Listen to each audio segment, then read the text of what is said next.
What's good, everybody? It's UturnCrobat here. You're turning into you today with week 11 of the NPCC. Now, the reason why it's on Showdown is because I had to update my 3DS. I couldn't go on to my 3DS and battle my week 11 opponent, Uzigunner. Links down below. And unfortunately, I had to go on to Showdown. It sucks balls, but unfortunately, it's what I had to do in order to get a battle up. And so I'm hoping that with all of the updates going around that people can figure out a new way to gen. Otherwise, I'm going to have to go on a Showdown or find people to gen for me. But let's just get this out of the way because it's already late. Late, and the battle's already late. And so, like I mentioned, we're going up against Uzigunner. Now, this is the end of the regular week and everything, so we're going into playoffs now. I'm already in playoffs, so it doesn't really matter if we lost this battle, but winning this battle would be huge for us just because it would just cement our placement in playoffs. So winning this battle would be pretty great. So we're bringing Kieran Black, as you see right here, naive, with 164 HP, 252 attack, 12 defense, 12 in special defense, and 68 in speed. Fusion Bolt, Ice Beam, Substitute, and Roost. We were thinking that he's going to be bringing a Tangrowth. I don't have his full roster in front of me. This isn't going to be really a team builder. It's just going to be quickly going through the team before I get into the battle. But he does have a Tangrowth, which is problemsome. That's where we pack the Substitute, the Ice Beam, and Roosting for obvious reasons. We have Helmsley, the Arcanine, with Rocky Helmet, Intimidate, because he does hold on that. I mean, he does have that Infernape, so we weren't really sure if he's going to bring that. We figured he was, though. We figured he was. So the Intimidate was going to be judgmental, really. It was going to be helpful. Impish, 252 HP, 148 defense, 88 special defense, and 20 in speed, with Toxic, Flare Blitz, E-Speed, and Morning Sun. Morning Sun to get some HP back. Toxic to if we are in front of a bulky mon like Tangrowth. I forget who else he has. Like I mentioned, this isn't a team builder, then we can wear that Pokemon down. So we're bringing the Nation Doug Trio, Focus Sash, Arena Trap, Jolly, 252 attack, 36 defense, 220 in speed, with EQ, Toxic Stonets, and Memento. Memento, just in case we're in front of someone who we just want to, I don't know, just lower his attack and just, I don't know, shit like that. Memento lowers, yeah, that's what I thought. I had a double check. But KO, Kevin Owens. Uzigunner with huge power, choice band, player off, knockoff, waterfall, Aqua Jet, 196 HP, 252 attack, force, Spidaf, and 56 in speed with adamant. We're actually bringing a scarfed Rob Van Dam, a scarfed Magneton this week. With analytic, obviously, just because it hits harder. T-Bolt, Volt Switch, Flash Cannon, Toxic, 44 HP, 252 special attack, and 212 in speed. Timid, because we want to make sure that we are outspeeding his mons who are speed creeping. We're bringing Gore the Rhydon, Eviolite, Lightning Rod, because it doesn't really matter what ability. Stealth Rock, EQ, Stone Edge Roar, 252 HP for attack, and 252 in defense with a careful nature. So looking at Uzi's team, he's bringing the Thundurus, Magiran, Tangrowth, Infernape, Tyrantrum, and that Espeon. Now Mark, my team builder, Scruffy Fox, thank God I have him helping me.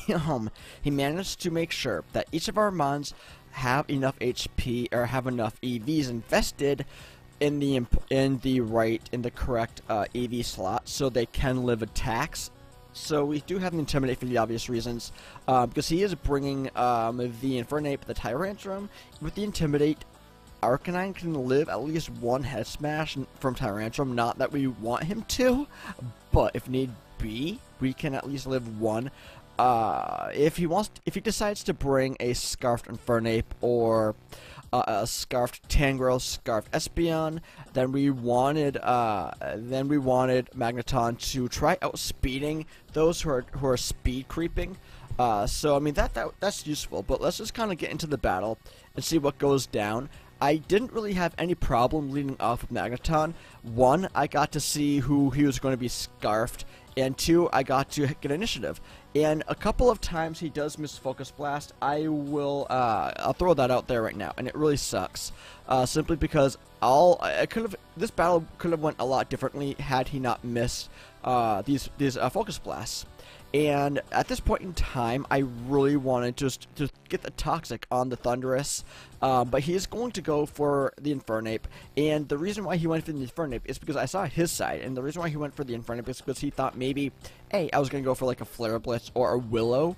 So, I mean, there was a good play on his part, but unfortunately for him, we do pack that Toxic. He's going to U-turn it, which is fine by me. We do have that Rocky Helmet. I am going to Morning Sun. I wanted to scout what was going to happen. I did not really want to get hit with this Psychic right now, but unfortunately it's Life Orbed. Luckily it's Orbed and not Specs, but a Life Orbed Espeon is nothing to mess with, just like a Specs Espeon, as you saw how much damage that did to Magneton. But right now, I have to explain this. Right now, as you saw, Kyurem was in front of the Tangrowth. Tangrowth can't do anything to Kyurem. One, with the EVs that we have, and two, we can just destroy it with Ice Beam. So we're fairly safe to sub up on the Tangrowth. He is going to be switching out, and at this point in time, we had no reason to hit a Gigavolt Havoc. We had the Fusion Bolt, and with our Z Crystal, we had the Gigavolt Havoc. And as you saw how much damage that did to Magearna, it is not going to be living a normal Fusion Bolt. And so because we were behind that sub, we were able to not get any damage really, and just live. So we really need Kyurem alive. We really need Kyurem to kind of win this battle for us if need be. So I'm just going to be switching into Helmsley here. There's really no reason not to. I wanted to kind of scout, see what was going down. I wanted to intimidate. The rocks are on our side, which does suck, but at the same time, I don't really mind, just because I'm going to try not to switch a whole lot. I kind of want to explain that turn real quick. Now, the reason why I stayed in is because, one, I don't really think he was going to be doing too much to me, and at the same time, I just wanted to keep hitting T-Bolts, simply because I wanted to get damage off on whoever he was going to bring in, simply because we're analytic, we're not Specs, but we are Scarf, but the analytic does power up our moves, so that's fine by me. And now, right here, I'm going for another 2 T-Bolts on this Tangrowth, and the reason why he went for a Sludge Bomb right there is because he thought we were going to be switching into our Kyurem. And the reason why he was thinking we were going to switch into our Kyurem, because every single time now when Tangrowth is out, we immediately switch into Kyurem. And if he was able to poison our Kyurem with that Sludge Bomb, then that would have been horrible. It would have changed a lot of things in this battle, I do believe. So that's why he went for the Sludge Bomb. It wasn't a misplay. I mean, I'm not going to say it was a misplay. It was just an over-prediction, really. But right now, we are going to be switching out where he is going to be going for a knockoff, because I thought at this point in time, he knows that we're going to be staying in. And I predicted a knockoff, and I predicted right, thank God, because he's not going to be knocking off anything. We do have that Z Crystal. He's going to be U-turning out. We were able to get a sub up in front of the Tangrowth. Now we can hit a Fusion Bolt, meant for the Infernape, but it doesn't really matter. At least we could get some damage off on that Tangrowth. We're going to roost up. We have no reason not to, because Tangrowth can't do anything to us. This Infernape is really bothersome, though, simply because it's just U-turning everywhere. No one on his team really wants to take a Fusion Bolt, so I really had no reason not to go for a Fusion Bolt, but right now I am going to be switching out, because I need to explain this. Alright, so the reason why I switched out, because I don't want Kyurem taking a Life Orbed Psychic. That would have destroyed Kyurem. I know that Kyurem has enough HP where it can live some attacks, but from a Life Orb Espeon, I really don't think Kyurem would have been able to live all that well with that damage. And Arcanine, with the EVs that Arcanine has, it is more especially defensive, so Arcanine can live at least one Psychic from a passable Life Orb Espeon in Team Builder. So that is why I switched into Arcanine. So we knew, because I knew I could live one, and then I could just E-Speed and just pick off the Espeon. So that was my thought process there. I am going to be going for the E-Speed. I wanted to pick off the Espeon, but luckily we are able to hit the E-Speed on Brawn. And the reason why I don't mind getting E-Speed on Tyrantrum is simply because I have to explain something here.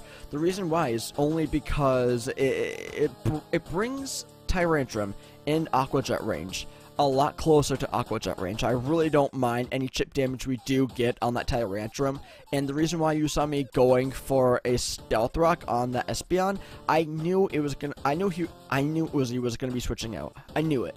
I really just wanted to scout to see what he was going to do. That's why I went for rocks. I predicted him to go for the Espeon, but I didn't really care. I really just wanted to scout if he was going to go into Espeon or not.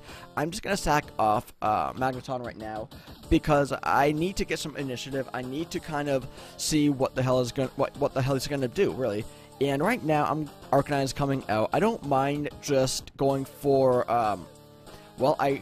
okay, that's right. I thought maybe I was going to go for another E-Speed because, A, that would have picked off a Thundurus, if not bring it more into Aqua Jet range, and that would have brought Tyranitar more into Aqua Jet range had I gone for another E-Speed, but as you see I didn't. I doubled out because at that time, every single time Arcanine was out, I figured he was going to be going into Tyrantrum because Tyrantrum is his Mon who can really deal with Arcanine. So I did make a safe double, and I thought it was safe because it was a right prediction, as you see right here.